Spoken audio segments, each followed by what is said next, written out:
Edfu, a temple dedicated to the falcon god Horus. Written on its walls are the building texts. They describe how a group of gods called Aku Shemsu Hor began arriving along the Nile after a catastrophe partially sank their homeland, Taneteru, an island somewhere in the region of the Indian Ocean. The event coincides with the incident that caused the Younger Dryas around 10,800 BC. They also had another base, Iutiti, a possible reference to Lake Titicaca and its island of the sun. The Aku Shemsu Hor established a series of sacred mounds along the Nile that became the foundations of future temples. The timing coincides with an anomaly in this region, an agricultural revolution that appeared out of nowhere in the Nile Valley around 10,500 BC. The texts say that within 800 years, a second disaster sank the primeval island of the gods for good, whereupon one group of survivors returned to Egypt. 7 sages, led by an 8th, a charismatic leader called Hor. These were the Aku Shemsu Hor, which means shining ones, followers of Horus. Like in other parts of the world, they too are described as between 8.5 to 10 feet tall, light-skinned with elongated skulls. And just as Viracocha in South America, their stated task was to rebuild the former mansions of the gods.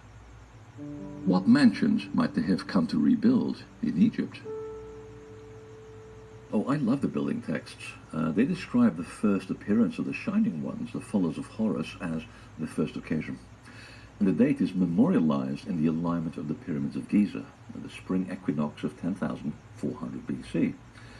But there's at least one site that may be contemporary. The Osirian at Abydos has always been regarded as an underground temple, but it is actually encased in 40 feet of silt, deposited inch by the Nile when the river reached the temple's doorstep, and the regional climate was wetter, the period between 10,500 to 7,000 BC.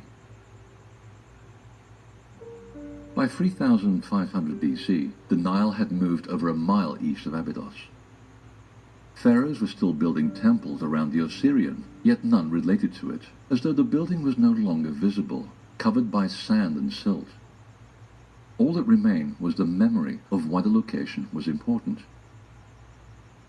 Then in 1300 BC, Seti I built his own temple, aligned to the same axis as the Osirian, yet his masterpiece stopped short of the underground structure and bends to the left, in total contradiction to temple protocol, leaving its most important room, the Holy of Holies, decapitated from the body. The only reasonable explanation is that the weight of his own temple broke through the ceiling of the now underground structure.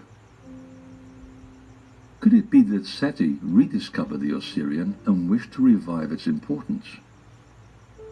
A clue lies in a room built by Seti, featuring a revealing panel about the Osirian's namesake, the godman Osiris. Osiris is the hero who is dismembered before he ascends the Milky Way towards the origin of souls, typically the pole star, and he returns resurrected as Horus in the form of a hawk. And Osiris is also the earthly embodiment of Orion. Now, curiously, Seti's own temple does not reference the rising of Orion, nor any other star for that matter, another violation of protocol. It seems to me that this pharaoh wished the Osirian to be the focal point, and yet the Osirian does not reference Orion either, as one would expect for a temple whose presiding god is the earthly embodiment of this constellation. However, Egyptian texts refer to Osiris's consort Isis as the Hawk of Osiris, and on this panel she is depicted as a kite hawk with outstretched wings, demonstrating her ability to fan the breath of immortality into those she oversaw. For this to occur, the soul of the hero must reside in the region of regeneration, which is the pole star, which is protected by 7 circumpolar stars called the Indestructibles. Now, indestructible is also a metaphor of the regeneration of the soul, as exemplified by the journey taken by Osiris and performed at the Osirian. So, Perhaps we should be looking for a hawk in the night sky in connection with this temple. In ancient Egypt,